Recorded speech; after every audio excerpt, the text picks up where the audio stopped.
सावंत, ही केस दिसते तितकी साधी नाहीये.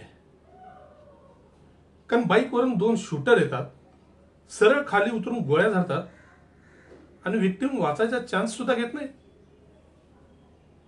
हे जरा स्ट्रेंज नाही वाटत? मला वाटतं विक्टिमला तिथं फोन करून कोणी ना कोणीतरी बोलवून घेतलं असणार. पण कोणी? याच प्रश्नाचं उत्तर आपल्याला शोधावं लागेल. दुसरी गोष्ट म्हणजे हल्लेखोर जे होते ते पूर्णपणे नवीन असणार आहे.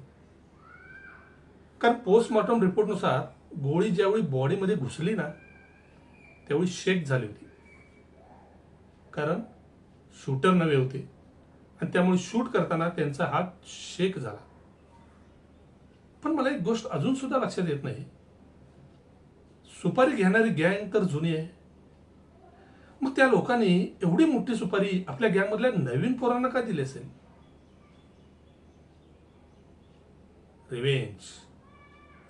रिव्हेंजची केस ही राहिले. तुम्ही एक काम करा, त्या दिवसाचा सीडीआर रिपोर्ट, सीसीटीव्ही फुटेज आणि त्या दिवशी विक्टिमच्या घरी त्याला भेटायला कोणी कोणी गेलं होतं, सगळ्याचा तपास करा आणि संध्याकाळपर्यंत मला रिपोर्ट करा. ठीक आहे?